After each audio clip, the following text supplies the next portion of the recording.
이제 아침 저녁으로는 가을의 향기를 느끼는 수 있는 것 같습니다만 역시 무더위는 지속되고 있습니다. 모두가 지나간 한 주일 동안 건강한 모습으로 오늘 또 아버지 앞에 우리의 삶을 보고드리고 오늘 주시는 은혜를 받고 이제 추석을 맞습니다. 추석에 가족과 함께 하나님의 큰 은혜가 여러분 가정에 함께 하시기를 바라겠습니다. 오늘은 말씀의 주제가 행함이 없는 믿음, 이 주제를 가지고 우리 함께 은혜를 나누도록 하겠습니다. 오늘의 본문의 말씀 함께 공부하도록 하겠습니다. 마태복음 25장 14절부터 공독하도록 하겠습니다. 또 어떤 사람이 타국에 갈 때 그 종들을 불러 자기 소유를 맡긴과 같으니 각각 그 재능대로 한 사람에게는 금 5달란트를, 한 사람에게는 2달란트를, 한 사람에게는 1달란트를 주고 떠났더니 5달란트 받은 자는 바로 가서 그것으로 장사하여 또 5달란트를 남기고 2달란트 받은 자도 그같이 하여 또 2달란트를 남겼으되 1달란트 받은 자는 가서 땅을 파고 그 주인의 돈을 감추어 두었더니 오랜 후에 그 종들의 주인이 돌아와 그들과 결산할세 5달란트 받았던 자는 5달란트를 더 가지고 와서 이르되 주인이여 내게 5달란트를 주셨는데 보소서 내가 또 5달란트를 남겼나이다. 그 주인이 이르되 잘하였도다.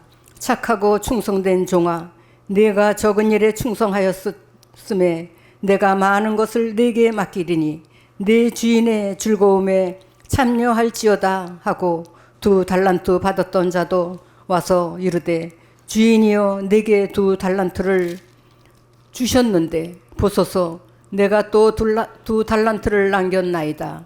그 주인이 이르되 잘하였도다. 착하고 충성된 종아 내가 작은 일에 충성하였음에 내가 많은 것을 내게 맡기리니 네 주인의 즐거움에 참여할지어다 하고 1달란트 받았던 자는 와서 이르되 주인이여 당신은 굳은 사람이라 심지 않은 데서 거두고 해치지 않은 데서 모으는 줄을 내가 알았으므로 두려워하여 나가서 당신의 달란트를 땅에 감추어 두었었나이다. 보소서 당신의 것을 가지셨나이다. 그 주인이 대답하여 이르되 악하고 게으른 종아 나는 심지 않은 데서 거두고 해치지 않은 데서 모으는 줄로 내가 알았느냐. 그러면 내가 마땅히 내 돈을 취리하는 자들에게나 맡겼다가 내가 돌아와서 내 원금과 이자를 받게 하였을 것이니라 하고 그에게서 그 1달란트를 빼앗아 10달란트 가진 자에게 주라. 무릇 있는 자는 받아 풍족하게 되고 없는 자는 그 있는 것까지 빼앗기리라. 이 무익한 종을 바깥 어두운 데로 내쫓으라. 거기서 슬피 울며 이를 갈리라 하니라.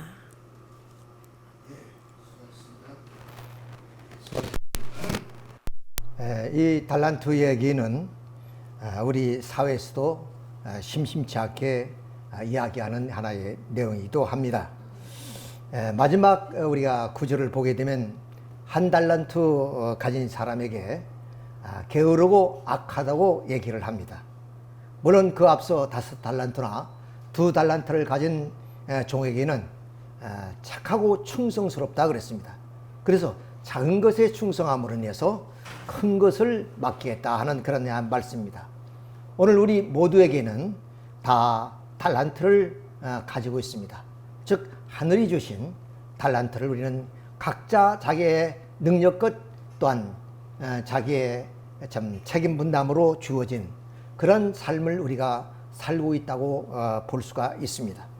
더 크게 우리가 말씀을 드리면 참 부모님께서 우리에게 그 달란트를 맡기시고 영계에 가셨다고 말씀을 드릴 수 있습니다.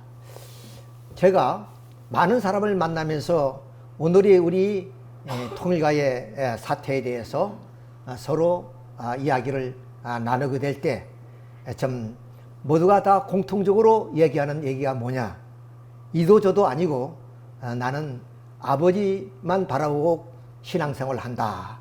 그런 얘기를 전부가 다 그런 얘기를 해요. 그래서 내가 속으로 질문하고 싶은 것이 있습니다. 과연 아버지 뜻이 무엇입니까? 묻고 싶었지만 좀 그 질문을 하진 않았습니다.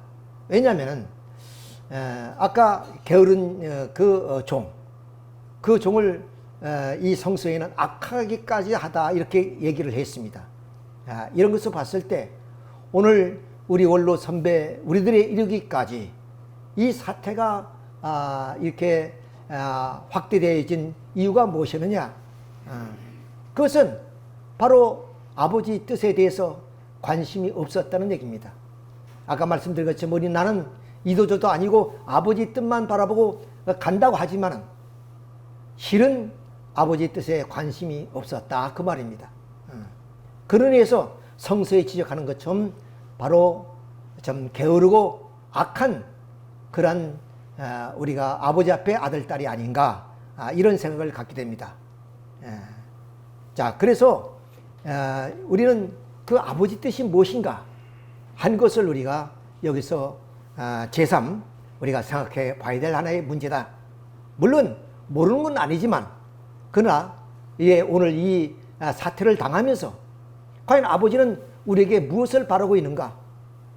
마침 그 주인이 좀 먼 여행을 떠나면서 종들에게 맡겼던 것처럼 그렇게 아버지는 오늘 우리들에게 바라는 하나의 좀 뜻이 있을 것이다.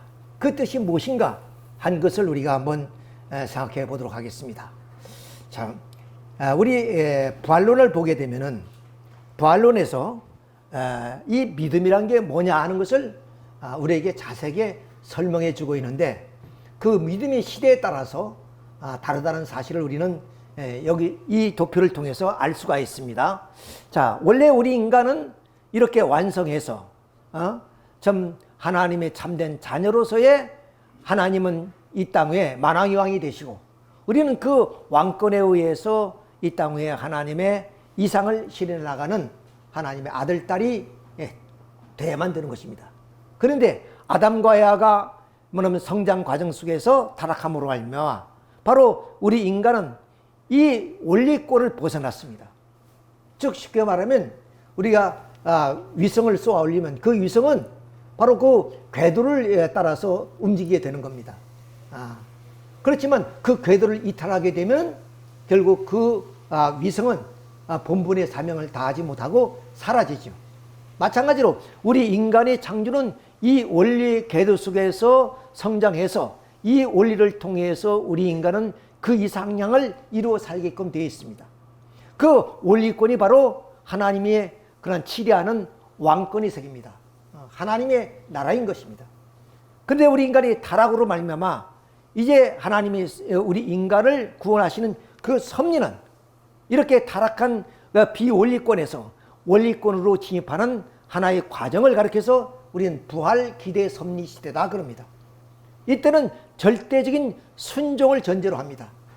그래서 하나님께서는 바로 노아에게 바로 120년 동안 방주를 짓게 하셨던 거예요. 우리가 상식적으로 생각한다면 그건 도저히 이해가 될 수 없는 얘기입니다. 더구나 배는 바닷가에 지어야 되는데 그것은 산상에다 120년 동안 방주를 지었으니 어느 누구도 이해를 못했습니다. 그렇지만 하나님의 섭리는 절대 순종을 통해서 바로 이 타락한 인간, 다시 말하면 순종을 저버린 것이 타락이기 때문에 복종을 못한 것이 타락이기 때문에 절대 순종과 절대 복종을 통해서 우리 인간은 본래의 원리의 궤도로 들어와야만 되는 겁니다. 이것이 바로 이 구약 이전 시대 바로 이렇게 선지자들이 걸어갔던 하나의 믿음이었다 이 말씀입니다. 자, 그럼 아브라함 이후에는 어떠냐? 바로 이 복귀 기대 섭리, 부활 기대 섭리 시대를 통해서 이 원리권에 진입한 인류는 바로 이 아브라함 시대부터 소생 부활 섭리 시대권에 들어가는 겁니다. 그러면 이 시대를 위해서 하나님은 구약의 율법을 주셨습니다. 그 율법을 행함으로 말미암아 우리는 의로움을 받게 되었습니다. 그래서 이 시대를 행위 시대다 그럽니다.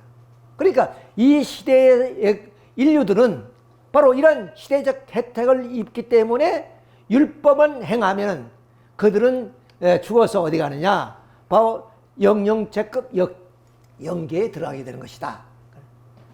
그리고 이제 우리는 다시 2000년 역사가 지나서 예수님 때는 어디냐?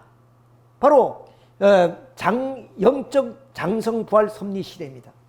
따라서 이 시대를 위해서 하나님은 우리 인류에게 신약의 복음의 말씀을 주셨던 거예요. 따라서 이 복음의 말씀을 우리가 좀 믿음으로써 의름을 받는다 그 말입니다.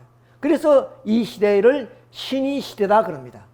그래서 흔히 우리는 이 예수님 이후의 신약 시대를 이신칭의 믿음으로 의름을 받는 시대다 이렇게 표현을 하는 겁니다. 자, 그러면 이 시대에 하나님이 독생자로 보내주신 예수님을 믿음으로 의름을 얻고 우리의 인간이 육신을 벗고 영계에 들어가게 되면 그때 낙원의 생명체급 영구에 들어가게 되는 것입니다. 자, 그러면 이제 그 내용을 자 여기가 이제 갈릴리 바다입니다. 이제 너 땅에서 바다로 가는데 예수님이 주로 사역을 이 갈릴리 바다를 중심으로 해서 사역을 하셨습니다.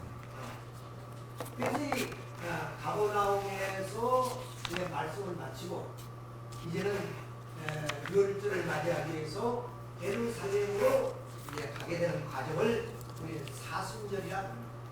40일에 걸쳐서 이 제자들과 함께 예루살렘으로 간 과정 속의 이야기를 한번 우리가 잠시 믿음이 무엇인가 하는 것을 우리가 이야기해서 들어보도록 하겠습니다.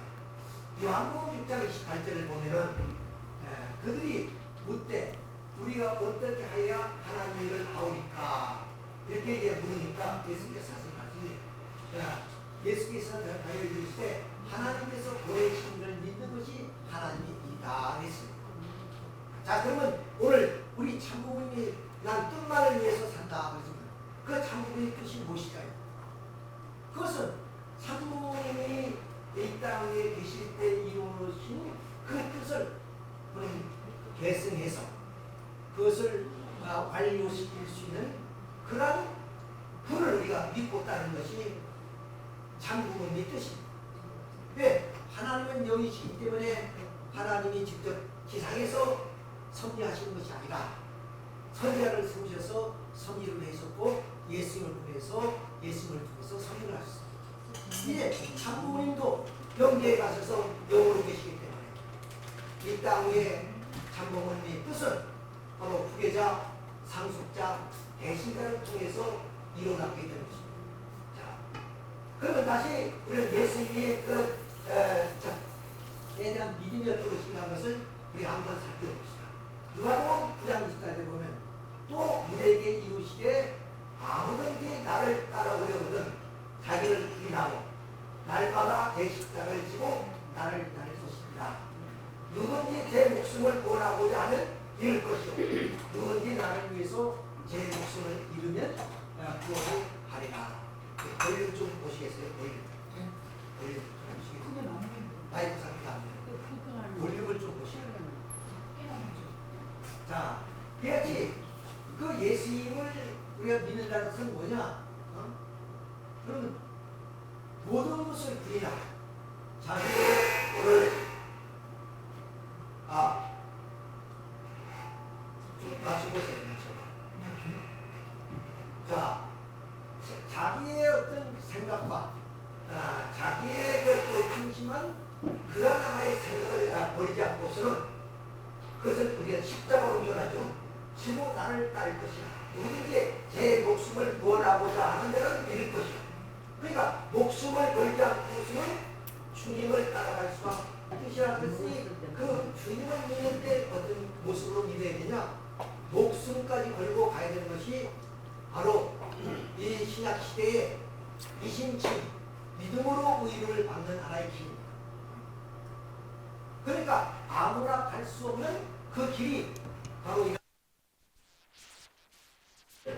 주님께서는 이 사순절을 그 제자들에게 가르쳐주는 하나의 내용입니다. 또 누가복음 9장 57절에 길 가실 때면 어떤 사람이 여짜오되 어디로 가시든지 나를 따르리다. 여기 당신이 따르겠다고 지금 명세를 합니다. 그러니까 예수님께서 하신 말씀이 아마 이 사람은 예수님이 이적 기사도 행하시고 또 훌륭하신 선생이니까 따르면은 무언가 보상이 올 것이라고 생각했는지도 모르겠습니다. 예수님은 그 사람의 모습을 보시고 하시는 말씀이 여우도 굴이 있고 공중에 새도 집이 있으되 인자는 머리 될 곳이 없는 사람. 나는 아무것도 가진 것이 없는 사람이다. 그래도 나를 따르겠느냐? 이 말씀이에요. 자, 또 한 사람은 이럽니다. 또 다른 사람에게 나를 따르라 하리니 그가 이르되 나로 먼저 가서 내 아버지를 장사하게 허락하소서. 이르시되 죽은 자들로 자기 죽은 자들을 장사하게 하고 너는 가서 하나님의 나라를 전파라 하시고. 그러니까 아버지 장사는 그 동네 사람, 친척 사람에게 맡기고 지금 때가 어떤 때인 줄 아냐? 촌각을 다투어서 하나님의 나라를 이 땅 위에 이루어야 될 때 아버지의 사정, 집안의 사정을 생각하면서 우리가 그 길을 갈 수 없다. 나를 따를 수 없다. 나의 제자가 될 수 없다. 그 말입니다. 이것이 이신칭의의 그런 하나의 뜻이라고 우리가 받아들이면 되겠습니다. 또 누가복음 9장 61절에 또 다른 사람이 이르되 주여 내가 주를 따르겠나이다. 마는 나로 먼저 내 가족을 작별하게 허락하셨어. 가서 그럼 내가 이래저래 하니 이제 내가 여러분과 좀 이별을 해야 되겠다는 작별 인사할 정도의 시간도 없다 그 말입니다. 그러면서 예수께서 이르시되 손에 쟁기를 잡고 뒤를 돌아보는 자는 하나님 나라에 합당하지 아니하니라 했습니다. 그러니까 뒤도 앞도 들어볼 없이 오직 주님만을 향해서 가는 길이 바로 나와 함께 할 수 있는 길이고 동행의 길이다 그 말씀. 이것이 신약시대의 믿음으로 의롭을 받는 그런 삶의 형태다 하는 것을 우리가 여기서 볼 수 있습니다. 이렇게 해서 예수님은 제자들과 함께 40일을 거쳐서 예루살렘으로 들어오십니다. 그렇지만은 결국에 그 제자들의 무관심 속에서 예수님은 결국 좀 유대인들에게 잡힌 몸이 돼서 빌라도 법정에 서서 사형 집행을 당하는 과정까지 가게 됩니다. 자, 이제 좀 사내들임에서 즉 유대인들이 예수님을 이제 감난산에서 잡아다가 재판을 했습니다. 밤중에. 그래서 유대 나라에는 유대 교회 이회가 있어요. 그래서 사내들임이라 그럽니다. 그 사내들임에서 사형 언도를 받았습니다. 뭐 이러저러한 이유로. 자, 그런데 예수님께서 이 사형 언도를 받았지만은 이 나라가 바로 로마의 속방이 되어 있었기 때문에, 즉 식민지이기 때문에 집행은 로마 정부의 허락 없이는 할 수가 없는 겁니다. 그런 입장에서 이제 좀 빌라도 법정 앞에 서게 됐습니다. 그래서 빌라도가 묻습니다. 우리 함께 읽어보겠습니다.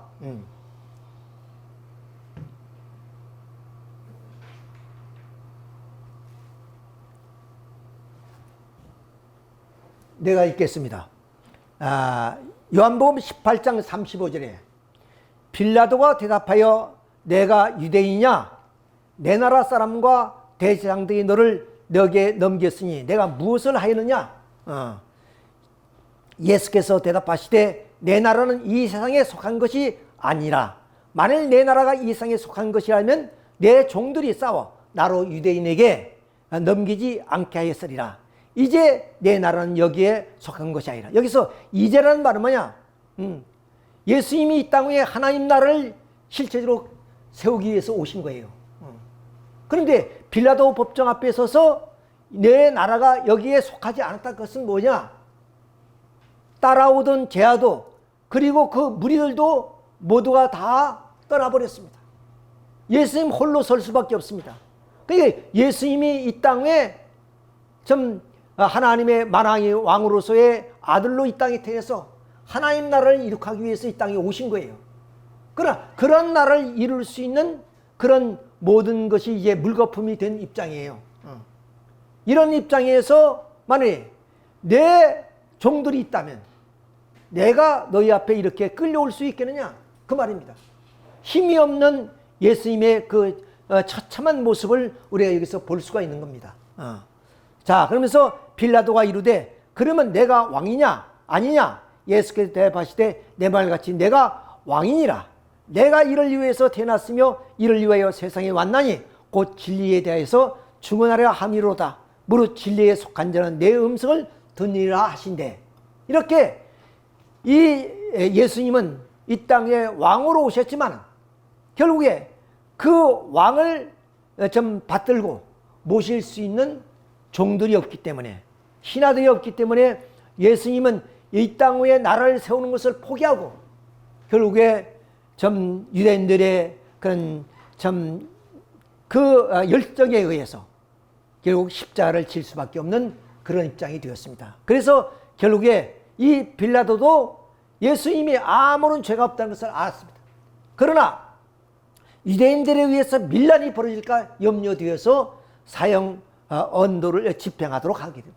이래서 결국에 예수님은 골고다를 거쳐서 현장의 이슬로 사라지는 이런 하나의 비극적 사건이 일어나게 되었습니다.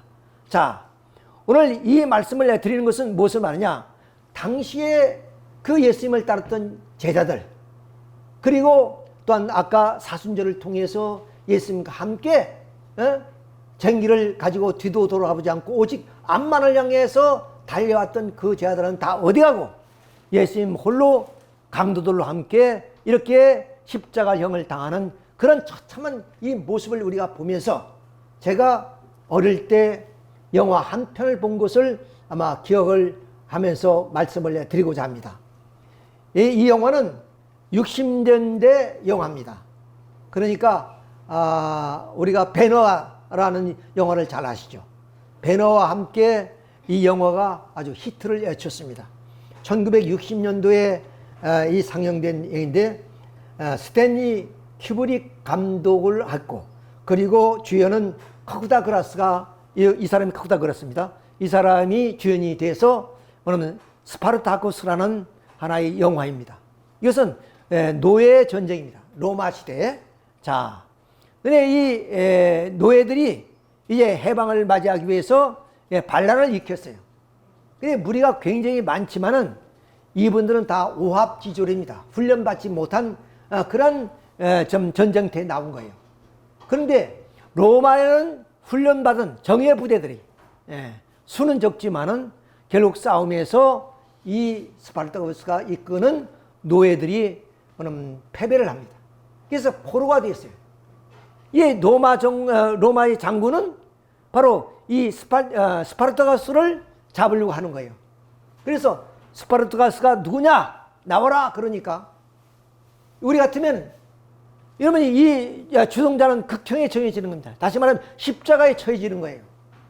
십자가형이 얼마나 무서우냐면 십자가에 매달아 놓고 피가 다 흐를 때까지, 그는 죽을 때까지 매달아 있는 거예요. 그러니까 얼마나 고통이 심하고 얼마나 그 극형이 무서운가를 우리는 알 수 있습니다. 그러면 모든 사람들은 도망갈 거예요, 다. 내가 스파르타쿠스라고 얘기 안 할 거예요. 그런데 이 노예들은 한결같이 다 내가 스파르타쿠스라고 주장합니다. 그래서 이 사람들이 전부 다 이렇게 십자가형을 다 받고 다 죽어요. 이렇게 어떻게 보면 좀 배우지도 못한 그런 노예들도 그런 신의를 잊지 않은 거예요. 자기를 이끄는 지도자에 대해서 신의를 잊지 않고 믿음을 가지고 함께 죽으면 죽으리라는 마음. 자, 예수님과 함께 했던 그런 좀 제자들이나 그 무리들은 예수님이 십자가에 돌아갔을 때 다 사라졌습니다. 도망쳤습니다. 만약에 그들이 유대인과 싸워서 예수님을 지키려 했더라면 예수님은 아마 그렇게 처참하게 죽지는 않았으리라. 저는 그렇게 생각합니다. 이런 것을 봤을 때 그럼 그 노예들의 그런 믿음, 신이 이런 것보다 오히려 당시에 예수님의 제자들과 예수님을 따랐던 그 무리들이 얼마나 믿음이 없었던가 한 것을 우리는 알 수 있습니다. 자, 그러면 오늘 이제 예수님 이후 재림주임 시대에 믿음은 어떤 믿음이겠느냐? 그것은 완성부활 섭리 시대적 혜택에 의해서 하나님이 주신 성약의 새 말씀을 우리가 그러면 믿고 그 오신 주님을 모심으로 말마 의름을 받는 시대이기 때문에 이 시대를 시의 시대, 모심의 시대라 그럽니다. 그러니까 이 믿음의 시대와 그리고 모심의 시대의 차이점이 무엇이겠느냐? 이것은 바로 군왕과 신하의 뭐냐면 의를 위해 하나의 믿음이라고 한다면은 이것은 좀 아버지와 자녀의 그런 하나의 혈육적인 관계입니다. 그러니까 끊을래야 끊을 수 없고 그리고 아버지 사상이 내 사상이 되고 아버지 뜻이 내 뜻이 되는 그런 입장이 바로 이 성약 시대의 바로 그 믿음이다 이렇게 말씀을 드릴 수 있어요. 자, 그러니까 결국 오늘 우리는 이 좀 성약 시대 그럼 참 부모님을 모시고 지금까지 섭리를 이루어 나왔습니다. 그리고 우리 원로 선배님들도 그렇게 청춘을 다 뜻 앞에 바치신 분들이에요. 그렇게 아버지 뜻이 내 뜻이고 아버지 사정이 내 사정으로서의 살아왔던 우리들. 그러면 지금 아버님이 성화한 이후에 오늘이 우리 통일가의 이 혼란을 우리는 어떻게 맞이하고 있는가 한 것을 우리가 그 말은 다시 말씀드려서 아버지의 뜻대로 우리가 산다. 우리는 아버지를 지금까지 믿어왔으니까 이도저도 아니고 아버지의 뜻만을 바라보고 나는 믿음을 갖는다. 이런 말씀들을 하는 분들에게 오늘 주시고자 하는 말씀이 뭐냐? 과연 그 뜻이 무엇인가? 그것을 아까 말씀드렸죠? 물어보고 싶었지만 제가 묻질 않았습니다. 오늘 이 시간에 그 말씀을 드리고자 해요.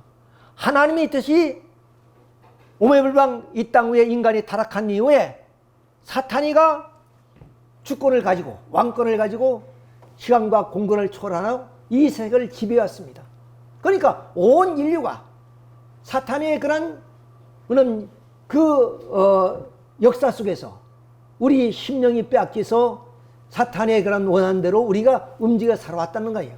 그래서 우리 인간은 사탄 마귀의 자식뿐만 아니라 썩어짐의 종로로 됐던 우리들이라는 거예요. 이런 오늘 우리들이 참 부모님을 만나서 바로 이렇게 하나님의 그런 자녀로서의 거듭나는 은혜를 받았는데 우리는 바로 그 참부모님을 모시는 하나님의 아들딸이고 참부모님의 아들딸입니다. 그러니까 하나님이 바라시는 뜻이 무엇이냐? 결국 사탄에게 빼앗겼던 왕권을 다시 찾는 거예요. 그래서 이 땅 위에 하나님의 만왕의 왕이 되셔서 그 만왕의 왕이 온 인류를 치료하는 하나님 나라, 그것이 오매불망 하나님이 6천년 동안 기다렸던 하나의 사연이고 내용이었다 하는 것을 우리는 알아야 됩니다. 그럼 왜 그런 나라가 필요하냐? 우리가 미국의 독립선언을 보면은 왜 우리가 나라를 세웠냐는 그 내용이 있어서 바로 천부가 부여해 준 생명 그리고 자유, 행복의 추구권을 위해서 우리는 정부를 세운다 그랬습니다. 그것처럼 나라 없는 민족이 얼마나 서러운가를 우리는 일제치하를 통해서 우리 선조들이 경험했고 또 역사를 통해서 우리는 알고 있습니다. 마찬가지로 하나님 나라가 없기 때문에 하나님의 아들딸이 다 타락해서 사탄 마귀의 종이 되고 그리고 또한 거기에 좀 지배를 받으며 우리가 살고 있는 오늘의 우리 현실이다. 그러니까 우리의 심령이 시간과 공간을 초래해서 사탄의 조정대로 우리가 움직이는 우리 인간이 된 거예요. 그러니까 우리 인간도 물론이지만 하나님도 이 땅 위에 하나님 나라를 세우기 위해서는 먼저 주권을 가진 왕이 있어야 됩니다. 그것이 하나님의 만왕의 왕이 되는 거예요. 그러니까 참 부모님의 뜻은 뭐냐? 이 땅 위에 하나님을 만왕의 왕으로 세워서 그 주권을 회복하는 것이 하나님의 뜻이고 참부모님 뜻이다. 이 시대에 더구나 참부모님께서는 바로 2001년 1월 13일 날 하나님 왕권 주시를 거행했습니다. 이것은 6천년 만에 이 땅 위에 비로소 사탄 주권을 가지고 사탄이가 왕노릇하는 그 시대에서 하나님이 왕이 되는 그런 하나의 순간입니다.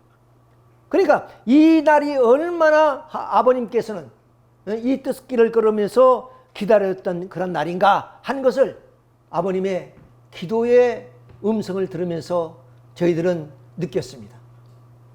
아버님이 이 기도를 하시면서 얼마나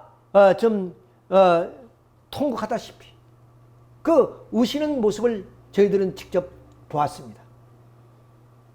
그것도 그럴 것이 6천년 동안 사탄 마귀에 의해서 이 세상이 무차별하게 뭐냐면 사탄의 횡령해요. 모든 것을 주권을 가지고 세상을 치리했던 거 아닙니까? 거기에 수많은 하나님이 선택했던 그런 선지자들이 피를 흘려 쓰러져 갔단 말이에요. 그런 역사의 한과 곡절을 생각하면 눈물을 흘리지 않고서는 기도를 올릴 수 없었던 그 아버지의 모습을 우리가 지금 생생하게 느껴지는 거예요. 자, 그러니까 하나님은 참 부모님으로 말미암아 이렇게 하나님 왕권을 되찾음으로 인해서 에덴 동산에서 잊어버렸던 하나님의 만왕의 왕의 왕권을 획득하는 그 순간이 6천년 동안 기다려온 세월이었다 하는 것을 우리가 알 수 있습니다. 그 외에 참부모님께서는 바로 2009년에 또 1월 13일 날 만왕의 왕 하나님 대관식을 거행함으로 인해서 이 땅 위에 하나님이 바로 만왕의 왕으로서의 완전히 등극하는 그런 입장이 있습니다. 여기에서 우리가 보게 되면 민영진 네 분이 아버님의 그런 이 골룡포를 입고 그리고 아버님의 왕관을 쓰시고 아버님 뒤를 따르셨습니다. 이 행사가 바로 3번이나 똑같이 이렇게 행사를 할 만큼 중요한 하나의 행사였습니다. 이것은 무엇을 말이냐? 이렇게 하나님 왕 대관식을 하면서 결국 이방님의 그런 하나의 3대 왕권을 세우는 하나의 과정이라고 우리가 볼 수가 있습니다. 아까 말씀드렸처럼 이렇게 아버님의 입으셨던 골룡포를 입히시고 또 당신이 쓰시던 왕관을 씌워졌다는 것은 뭡니까? 장차 아버님을 대신한 그런 2대 왕으로 세우셨다는 그런 뜻이 드는 것입니다. 자, 이렇게 해서 공고하게 그럼 3대 왕권을 세워 나오게 되었다 하는 것을 우리는 알 수 있습니다. 다시 말씀드리면 이제 그 왕권에 대해서 우리가 한번 자세히 살펴보도록 하겠습니다. 자, 천주 부모와 천지인 부모의 두 사랑의 핏줄이 연결된 그 씨가 누구냐 하면 3대예요. 3대가 났다 하더라도 그 3대를 그 사람들이 축복해 가지고 4대 열매를 따야만 3대에 결속된 씨가 열매로 나타나요. 4대 돼 가지고는 3대 완성한 씨로서 나타나기 때문에 이건 그냥 그대로 어디 가서 심더라도 3대권을 이미 이긴 씨이기 때문에 하늘나라에 직접 들어가는 거예요. 그러니 천국 들어가기 위해서는 뭐예요? 3대가 하나 된 가정이 되지 않고는 천국에 못 들어가는 거예요. 이게 공식이라고요.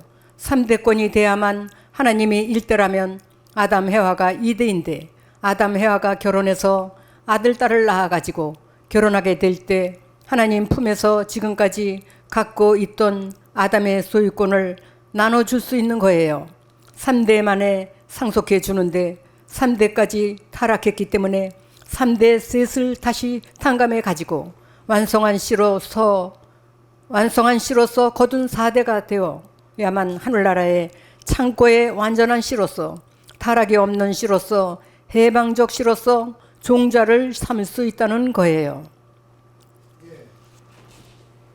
자, 여기서 말씀을 보게 되면 하나님의 왕권이 3대 4대로 이어질 때 비로소 하나님이 이 땅 위에 만왕의 왕이 되시고 하나님이 이 땅을 치리하시게 된다는 얘기입니다.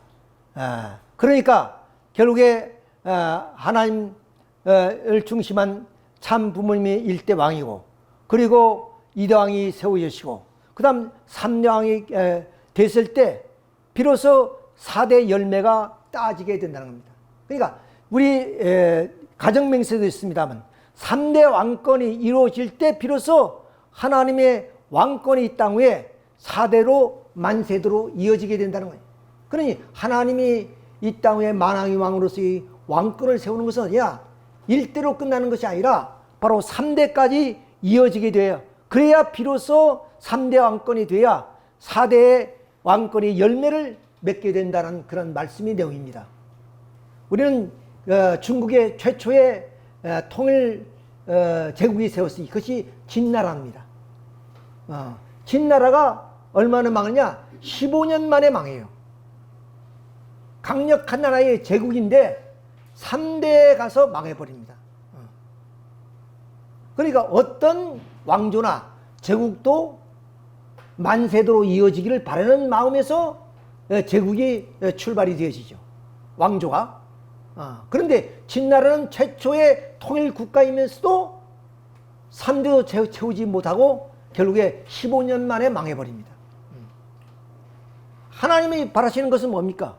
바로 에덴 동산에서 왕권을 잊어버렸기 때문에 그걸 6천년 만에 참 부모님을 통해서 찾아 세웠으니 그 왕권이 만세대로 이어지기 위해서는 3대 왕권이 형성돼서 비로소 그 열매로서 4대 왕, 5대 왕으로 이어질 때 비로소 만세대로 이어질 수 있다는 것입니다.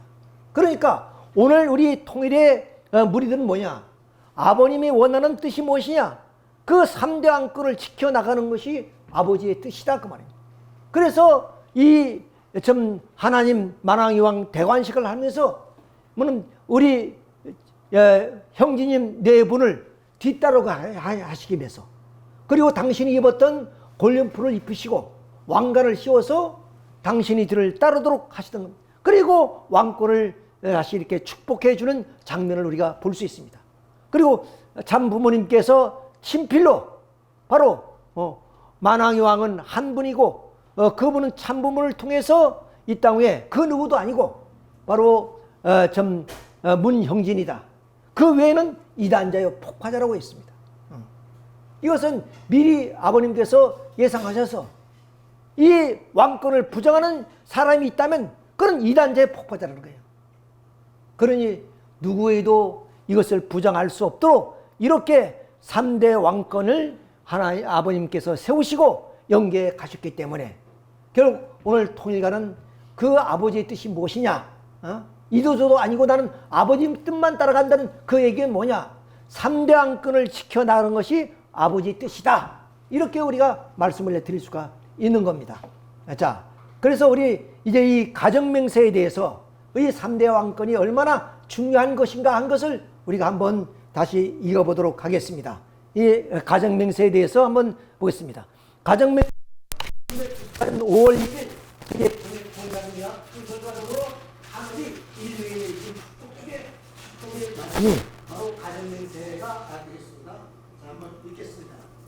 가정맹세의 중심은 4대 심정권, 3대 왕권, 황조권 완성, 남자 여자가 화합해 가지고 하늘나라에 잃어버린 가정을 찾아서 하나님을 왕으로 모셔야 됩니다. 그러니까 할아버지는 하나님의 대신입니다. 할아버지를 하나님 대신 모셔야 됩니다. 자기 어머니 아버지는 50억 인류의 가정을 중심 삼은 왕입니다. 그 아들 딸은 미래의 왕과 같이 모셔야 됩니다. 하나님같이 현대 가정을 대표한 왕과 같이 모시는 부모의 도리를 이어받아 가지고 천세 만세에 그 도리를 남기고 가는 세계가 지상천국이 되느니라. 아멘. 가정맹세문이 3이 가장 귀한 거예요. 1도 그것을 위한 거예요. 그 기반을 닦기 위한 거예요. 또 2도 종적인 기준에서 효자 충신이 되라는 거예요. 그 다음에 4라는 건 그렇게 엮어진 모든 일족이에요. 3대를 이루는 것은 가정의 전체가 하나 되어야 된다고요. 이 전체 가정을 중심 삼고 자유와 평화, 통일이에요. 그리고 그것은 불악 어디 가든지 화합되는 거예요. 중략 전부 다 가정맹세 3을 중심 삼고 연결되어 있는 거예요. 알겠어요? 그 의미를 가정맹세가 중요하다는 게 뭐냐? 4대 심정권과 3대 왕권과 황조권을 갖추어야 될 입장에 서 있기 때문에 에덴에서 타락하여 잘못된 하나님과의 관계, 아담 해와의 관계, 그 혈족적 관계가 왕권을 중심 삼고 황조권에 돌아갈 수 있어야만 모든 것이 끝난다는 거예요. 8절까지 전부 다 그렇게 된다는 거예요.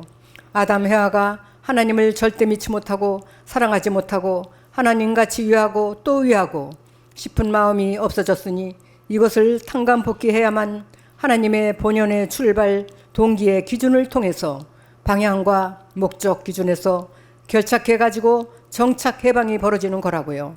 이게 다 공식이 돼 있어요. 그래서 돌아갈 때는 무엇이 제일 중요하다고 했어요? 타락했으니 말이에요. 절대 신앙, 절대 사랑, 절대 복종입니다. 가정맹세예요. 거기에 중심이 뭐냐 하면 4대 심정권과 3대 왕권과 황조권이에요. 그것을 중심 삼고 첫 번도 거기에, 둘째 번도 거기에, 넷째 번도 거기에, 다섯 번째도 거기에, 그 다음에 여섯 번째도 거기에 연결되어 있어요. 외곽적인 혈통을 중심 삼아 가지고 사탄 세계와 뒤넘이치는 여기에 있어서 개인주의 관념을 완전히 청산하고 위에서 사는 이것이 돼야만 본연의 심정권이 연결되는 거예요. 본연의 심정권이 연결됐으니 해방적 성략 시대를 넘어가는 거예요. 국가 기준을 넘어서는 기도 중에 최고의 기도가 가정맹세입니다. 가정맹세는 참 부모님의 전승 기록입니다. 시의 시대인 성략 시대에 가르침을 주는 법도입니다. 가정맹세는 참사랑을 뼈로 하고 참가정을 심정으로 세워 여러분의 삶을 하나님과 연결시켜주는 다리입니다. 가정맹세는 천국문을 열어주는 열쇠입니다. 천국문은 금이나 은이나 은으로 만든 열쇠로 열 수 있는 문이 아니요 참사랑으로 완성한 참 가정의 열쇠로 열어야 열리는 문입니다.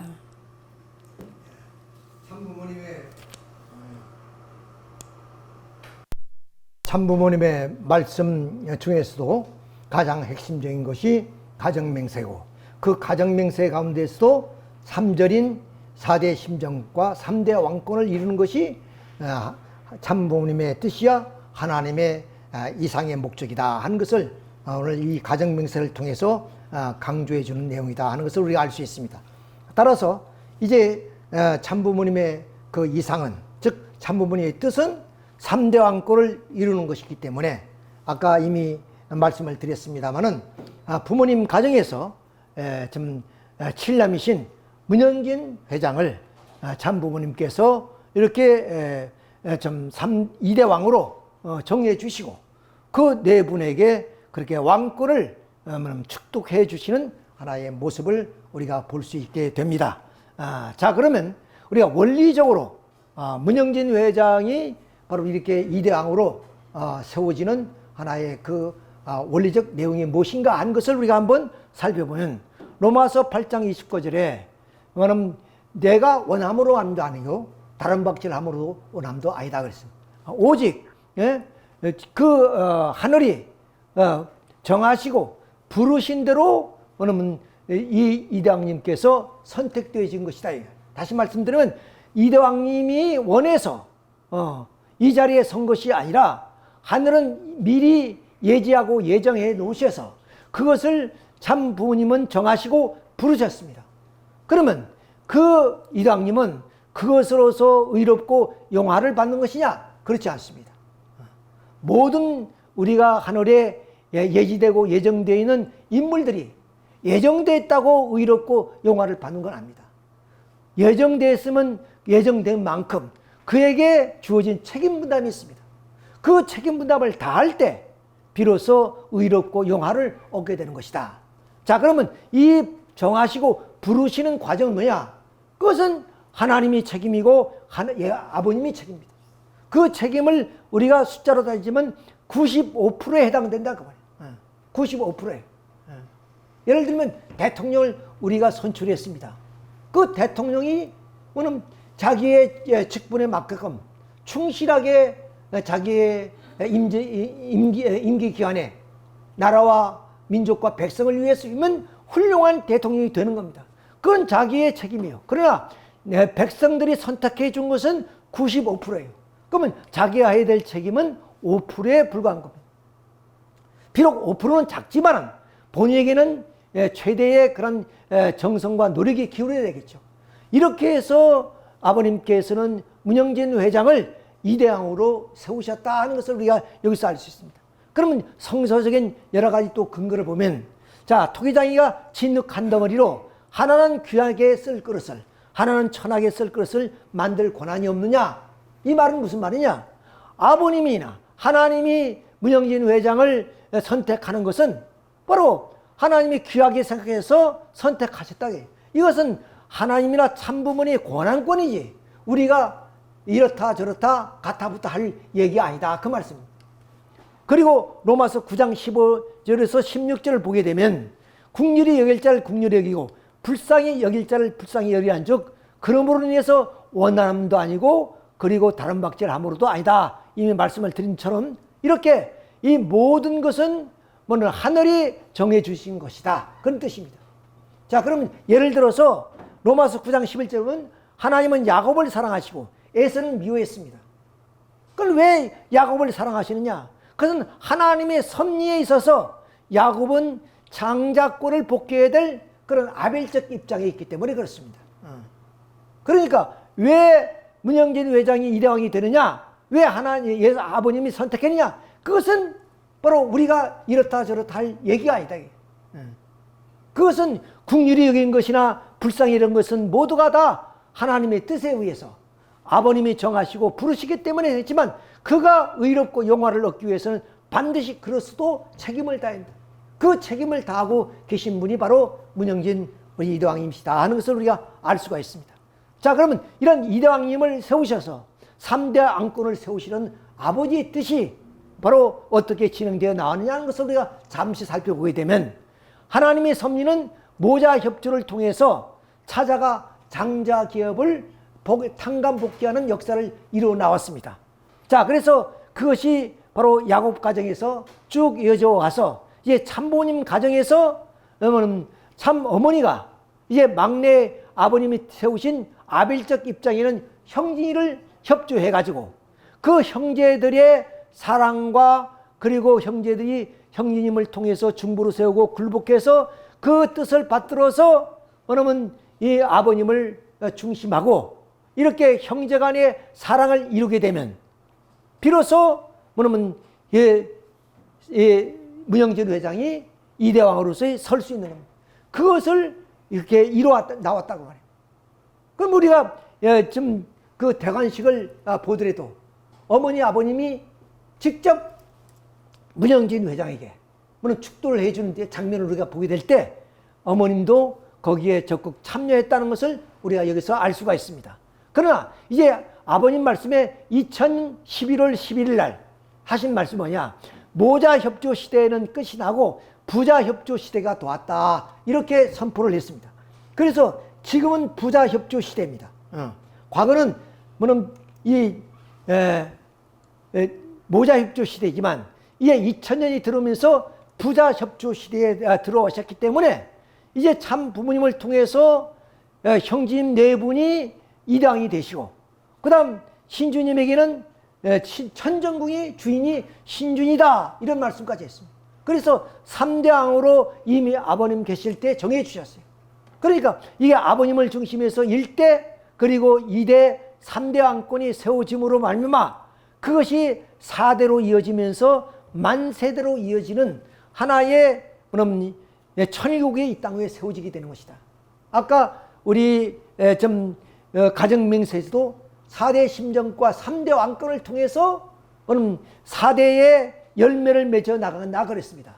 그러니까 이렇게 1대왕인 참부모님, 2대왕인 형제님과 연하님, 그리고 선주님 가정의 3대 왕권을 통해서 그 왕권의 열매가 이제는 4대로 인해서 만세대로 이어지기 때문에 이 땅 위에 애곡하는 것도 없고 애통하는 것도 없고 사망도 없고 그리고 아픔도 없는 신천신지 세세기가 이 땅 위에 이 3대 왕권을 통해서 이루어지게 되는 것이다. 그러니까 이 천일국은 3대 왕권을 중심으로 해서 바로 이 땅 위에 이루어지는 것이기 때문에 모자 시대는 탕감 시대고 부자 시대는 영광 시대라는 거예요. 그렇기 때문에 새 천년을 중심 삼고 팔순을 향한 해방 시대로 넘어가는 거라고요.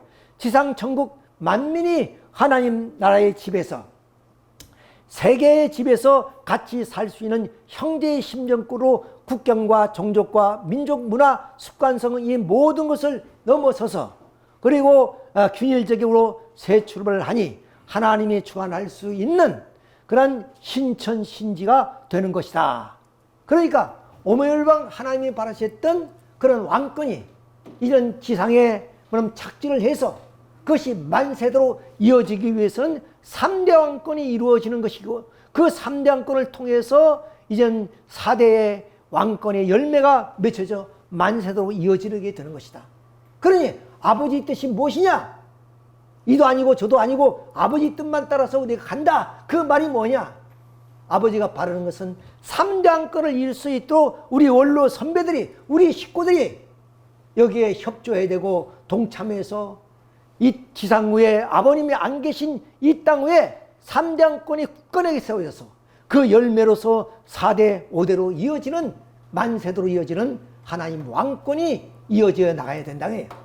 말씀드린 것처럼 바로 중국의 최초의 통일왕국이 3대를 넘기지 못해서 멸망해버리는 그런 왕권이 아니라 만세도 영원히 이어질 수 있는 그런 왕권을 이어져야 된다는 것이 아버지의 뜻이고 하나님의 뜻이라는 사실을 우리는 우리 식구들은 분명히 알아야 되겠습니다. 자, 이렇게 해서 이제 좀 누가 뭐라 들어도 이미 아버님이 사인까지 해놓으시고 문영진 회장 외에는 이단자의 폭파자다. 나를 대를 이어서 이당으로 이어질 사람은 문영진 회장이고 그리고 그의 아드님이신 신주님이 3대왕이라고 이미 아버님이 살아생전에 정해주신 그런 3대 왕권이라는 사실을 우리는 조금 더 의심해서는 안 되겠다 하는 사실을 우리가 알아야 되겠습니다. 자, 아버님 말씀입니다. 그러면 교회를 우리 형진이한테 맡겨야 되냐? 누구한테 맡겨야 되겠냐? 인정로 잘하고 계십니다. 그 다음 저기 천도교 양반도 우리 형진이 알아? 예, 좋아요. 예, 유종옥이. 예, 다 좋아한 거야. 그럼 앞으로 세계적인 책임을 맡길까? 한국 책임 맡길까? 물어보는 거 못할 것이 없지. 선생님은 27살 때 평양에 가더라도 이름난 목사들 다 들어 넘기고 했는데 지금 몇 살이야? 우리 형진이는 28쯤 되지? 자, 30이 됐죠. 30이 됐나? 그럼 오늘 날짜로 전 세계 앞으로 이렇게 해서 결국에 그러기 때문에 여기에 부모님 모든 것을 전해주고 싶은 가운데 먼저 전하고 싶은 게 뭐냐? 말씀입니다. 하나님도 말씀으로 이 피조를 창조했듯이 이제 참 부모님께서 모든 섭리를 완료했으니까 그 말씀이 세계를 치리해 나가야 됩니다. 그 세계를 치리할 수 있는 말씀, 그 말씀을 먼저 이렇게 전수해지는 그런 의식을 갖게 됩니다. 부모님이 사랑하던 말씀, 부모님을 짐삼고 하나님이 소망하던 말씀, 그 말씀은 말씀대로의 말씀이 아니고 말씀이 핵으로부터 실체로부터 그 다음에 형상 대상권까지 연결되었다는 하나님이 바라던 소원의 말씀, 부모님의 소원의 기준을 중심 삼고 실천하던 말씀, 이 말씀의 대신자가 되라고 그 말씀을 전해주는 것이고 이렇게 해서 결국에 왕권과 함께 말씀을 전해 주셨습니다.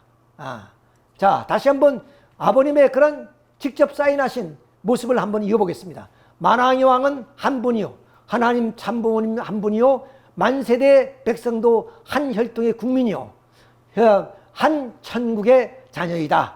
천주평화협 본부도 절대 유일의 본부다. 그 대신자 상속자는 문형진이다. 그 외의 사람들은 이단자의 폭포자이다. 이상 내용은 참부모의 선포문이다. 이렇게 선포문을 통해서 문영진 회장이 이대왕이라는 사실을 이미 천하에다 선포하신 거예요. 여기에 누가 의를 걸 수 없다는 것을 우리는 알아야 됩니다. 그 자체가 불선이고 그 자체가 바로 아버님을 부신하는 하나의 내용이다 하는 것을 우리가 여기서 알아야 되겠습니다.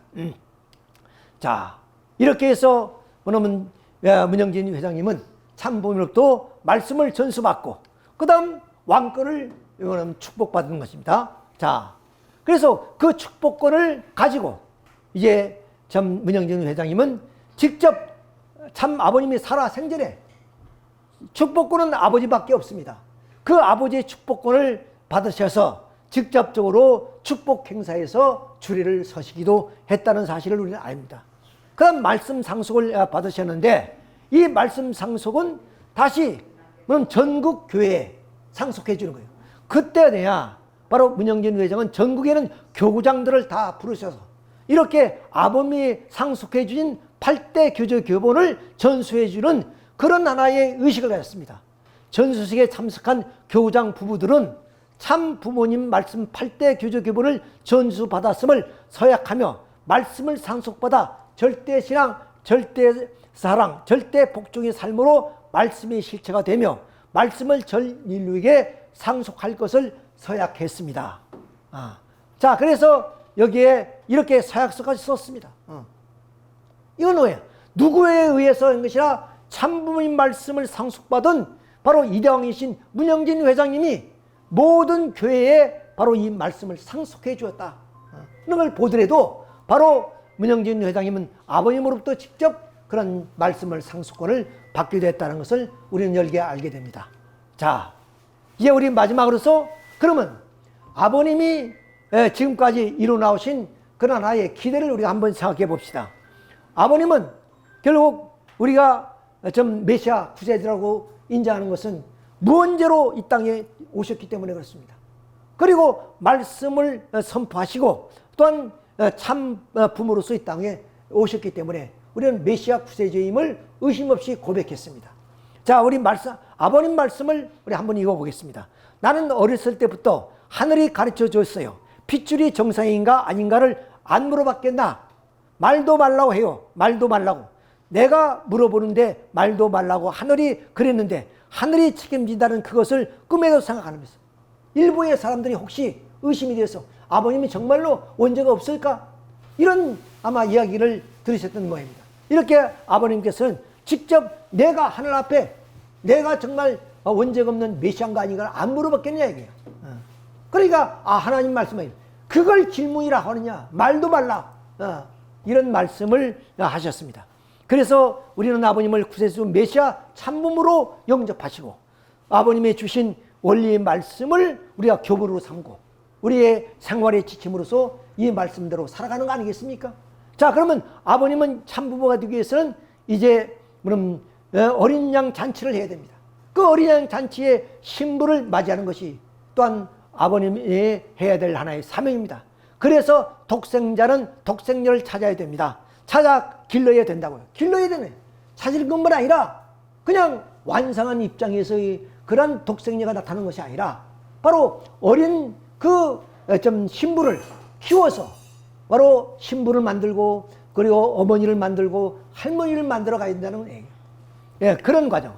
예, 독생자는 태어났지만 독생녀는 없습니다. 오늘날 독생녀 어머니는 독생녀가 하늘에서 내려온다는 거 아니에요?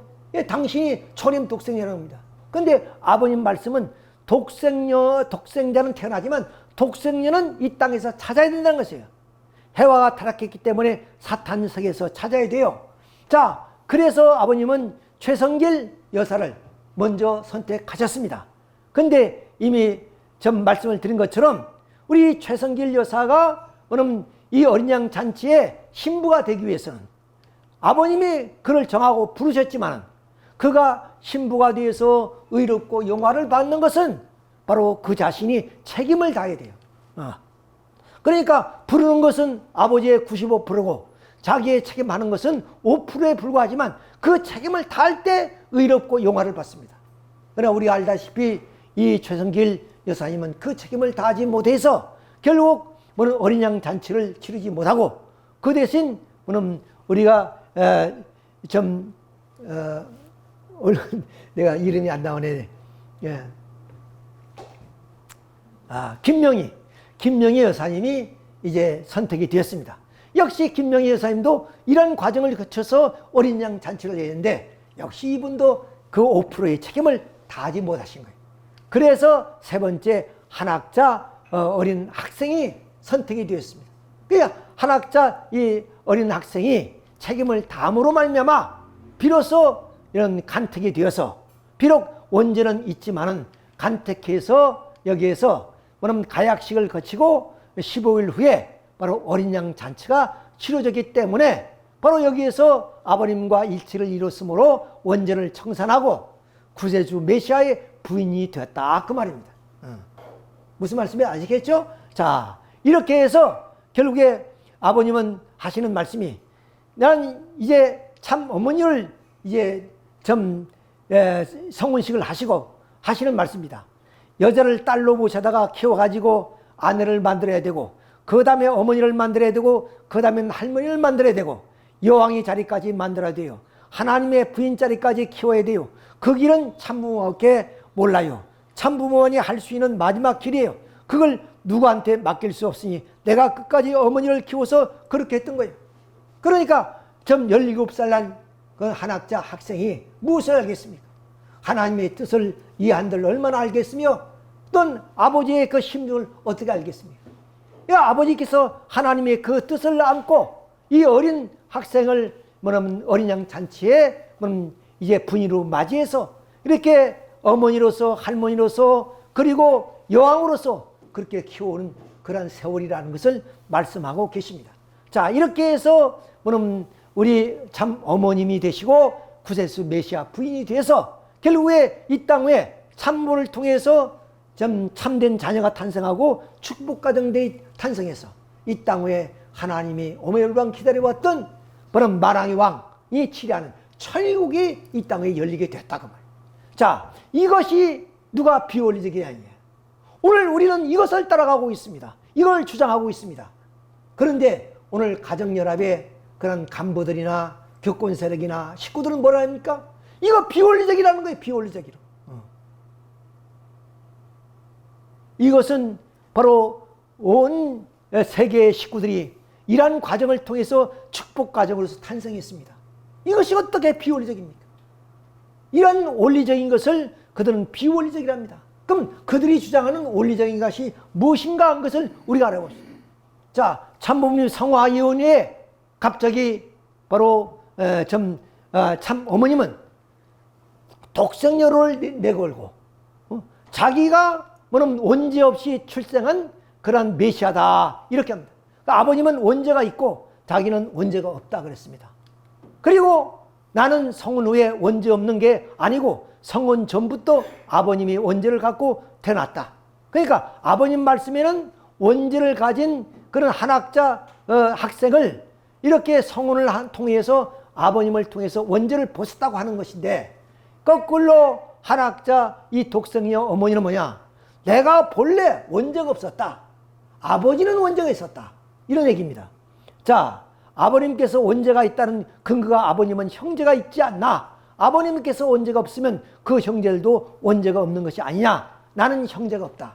그러므로 나는 원죄가 없음으로 인해서 바로 무원죄 출생이다. 그리고 나는 구세주 메시아 부인이 아니라 내가 메시아고 아버님은 내가 선택해 준, 즉 10명 가까운 그 선지자 가운데 내가 아버지를 선택했다.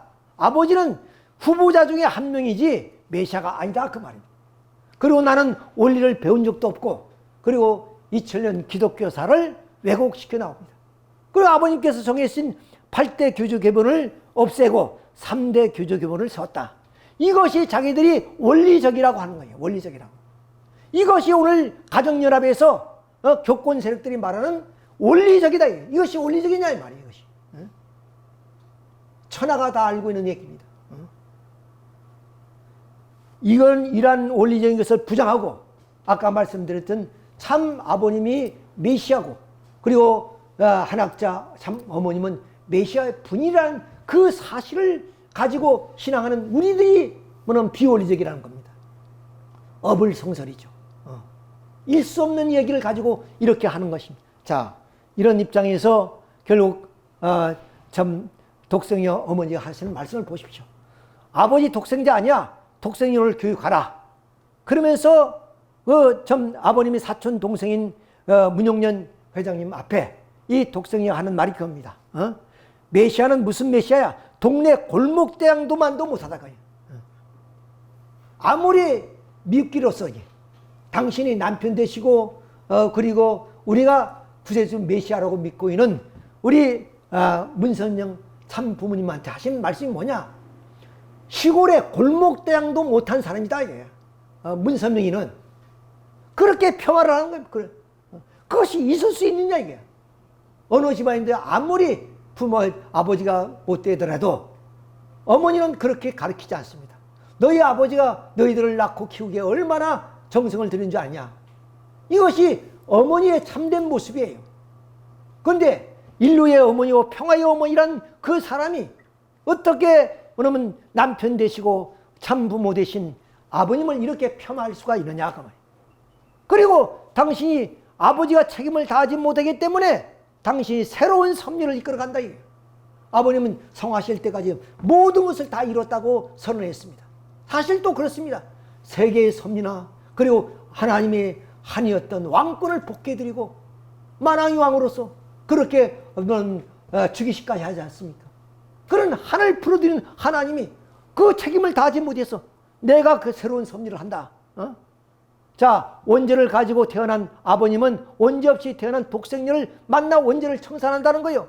그러니까 아까 말씀드렸지, 바로 아버님 독생자 메시아 후보자가 10명쯤 되는데 그 가운데 뭐냐면 한학자 17살 학생이 문선명 40세 난 아버지를 선택했다는 거 아닙니까?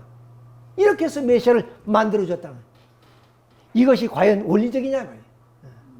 자, 우리는 이렇게 묻지 않을 수 없습니다. 그래서 문영진 회장님은 이렇게 세계 회장으로서, 통일교 회장으로서, 통일교 천북궁 회장으로서 이렇게 아버님이 명명해 주셨습니다. 근데 아버님이 성화 후에 독생녀 어머니가 아버님을 부르셔서 뭐냐면 어머니는 형진에게 너는 나를 누구라 생각하느냐? 메시아의 분이시고 참 어머니십니다. 아니야. 난 여자 메시아고 어머니 하나님이야. 이것을 메시아고 어머니 하나님이야. 이것을 인정하고 같이 가자. 그러면 너와 함께 할 수 있다. 너에게 모든 좀 권력을 물려주겠다는 말씀이죠. 어머니 이러시면 안 됩니다. 아버지의 뜻을 따르셔야 합니다. 아버지 뜻이 모르겠어요.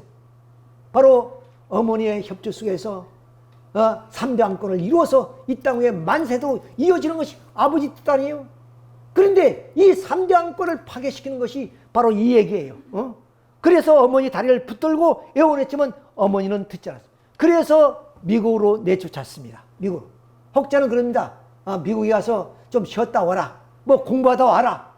근데 아버님도 안 계신 가운데 얼마나 한 사람이 중요합니까?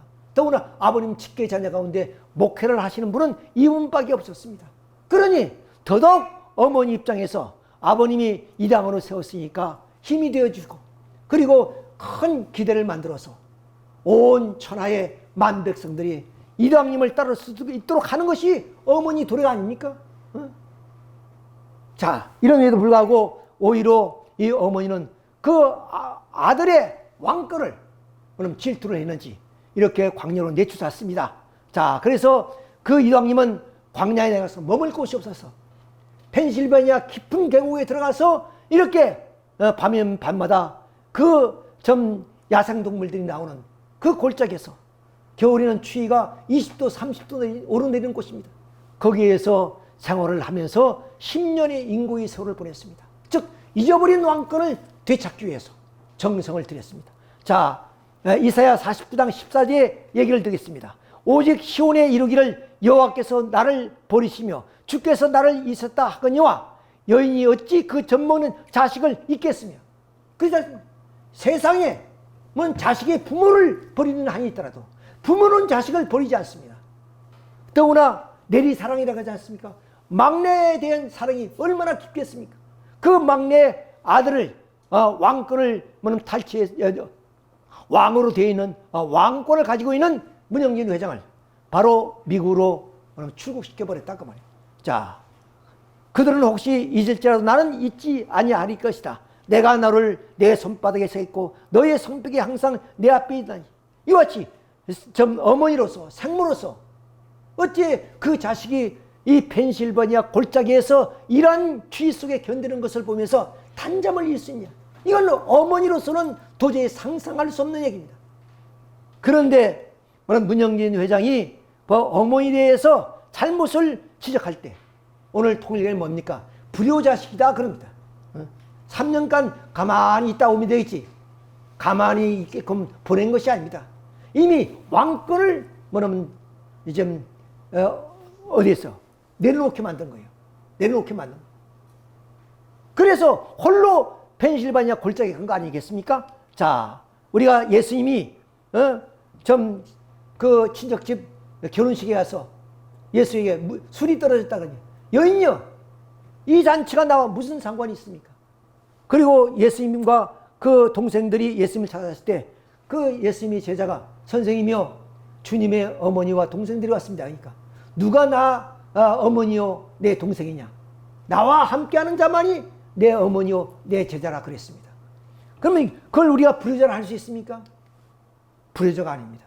이렇게 어머니의 잘못된 것을 지적해주고 어머니가 바르게 갈 수 있도록 이도왕님이 바로 어머니에게 일렀음에도 불구하고 그것을 부정하는 사람이 비로소 아버지의 뜻을 거역한 것이지 이도왕님이 불효자가 된 것이 아니다 하는 것을 우리가 여기서 알 수 있습니다. 자, 여기에 우리가 중요한 것을 한번 비교해 보겠습니다. 좀 시간이 가긴 합니다만은 중요한 내용이기 때문에 남주 유대의 왕 계보를 우리가 보게 됩니다. 자, 왕위를 보는데 여기에 남주 유대의 여호사밧이라는 4대 왕은 참 정치를 잘했습니다. 근데 이 여호사밧이 잘못한 것이 뭐냐? 북조 이스라엘의 가장 악한 왕 아합과 사돈을 관계를 맺었어요. 사돈 관계를. 그래서 여호사밧의 아들 여호람과 아합과 이세벨에서 태어난 아달랴라는 이 딸과 결혼을 시켰습니다. 이것이 화근이 된 거예요. 이것이 화근. 자, 근데 이 여호람이 축가되자 결국에 어디면 여기서 그의 아들 아하시아가 왕이 됩니다. 아하시아가 바로 6대 왕이 되죠. 여호람은 5대 왕이 되고. 근데 이 아하시아가 역시 예후에게 죽습니다. 그러면 이 6대 왕인 아하시아 이어서 7대 왕은 손자로 내려가야 되는 거 아닙니까? 손자로 이렇게 왕의 계보가 내려가요. 정통 일계로 내려가야 되는 겁니다. 그런데 이 아달랴가 어디야? 손자에게 갈 왕권을 찬탈하는 거예요. 찬탈. 그래서 이 남주유대의 다윗으로 내려오는 정통 일계의 모든 왕족 가운데 아이들, 어린아이들 다 죽입니다. 다 죽여요. 그러니까 왕족의 피를 다 단절시키는 그런 하나의 살인을 해요. 다윗 왕의 혈통을 다. 그런데 다윗 왕이 혈통이 단절시키고 손자를 죽이고 자기가 왕이 됩니다. 이것이 아달랴입니다. 그것이 7대 왕이에요. 남주유대. 아주 비극적인 사건이요. 할머니가 손자의 왕권을 찬탈한 사건이에요. 여러분 생각해 보세요. 이것이 오늘 우리가 독생녀 어머니와 이도왕님의 관계를 우리가 여기서 우리가 계산해 볼 수 있는 거예요. 여러분 어떻게 생각합니까? 분명히 아버님은 이당으로 세워주셨습니다. 그런데 그 이당을 내주신 것이 누굽니까? 바로 독생녀 어머니에게. 그래서 지금 독생녀 어머니가 천하를 쥐어잡고 있는 거 아니겠습니까? 모든 권력을 휘두르는 거 아니겠어요? 그리고 왕은 마침 단종이 쫓겨나듯이 쫓겨나가지고 저 펜실바니아 계곡에서 10년의 인고의 세월을 한 거예요. 자, 이 기가 막힌 이런 사실들을 우리는 역사에서 보게 됩니다. 그래서 독생녀는 그 아들을 내쫓고 당신이 왕권을 가지고 세계를 치료한다고 지금 하는 것입니다. 그래서 지금 천정궁의 청평 땅에 이런 환란이 이루어지는 이유도 여기에 있다 하는 것을 우리가 여기서 알아야 되겠습니다. 자, 이 헌종인데 이 헌종이 순조의 손자입니다. 근데 순조가 11살 때 왕위에 올라요. 이 헌좋은 8살의 왕이 옵니다. 아버지가 갑자기 돌아가시고 오늘날 우리 많은 선배 원로들은 이장님은 형제님이 어리다. 무엇을 알겠느냐. 그렇게 무시하고 그리고 오늘 박대하는 이유가 뭐냐. 교만 때문에 그렇습니다. 교만 때문에 그렇습니다. 그런데 조선 왕조를 보면 아무리 어린 왕이라도 왕으로 세우면은 충신들은 절대 순종, 절대 복종했습니다. 이것이 뭐냐면 이 왕가의 전통이고 그리고 조선 500년 역사가 이어줄 수 있는 하나의 뭐냐면 기본적인 것이었습니다. 만약에 어리다고 뭐냐면 충신들이 반역을 한다면 어떻겠습니까? 500년 역사를 이어질 수 있겠습니까? 마침 중국의 초대왕인 초대 제국이었던 진나라가 3대를 이어지 못해서 멸망하듯이 멸망했겠죠. 그러나 이 정통 일개로 내려오는 이 조선 왕조에 어린 왕이든 누구든 간에 신하들은 절대 순종 복종했습니다. 그런 것처럼 아버님이 세우신 문영전 회장이 왕 이대왕으로 세워졌으면 절대 순종 복종하는 것이 이 시대 아버지 뜻이에요. 나는 더도 말고 덜도 말고 아버지 뜻만 따라간다는 그 얘기가 뭐예요?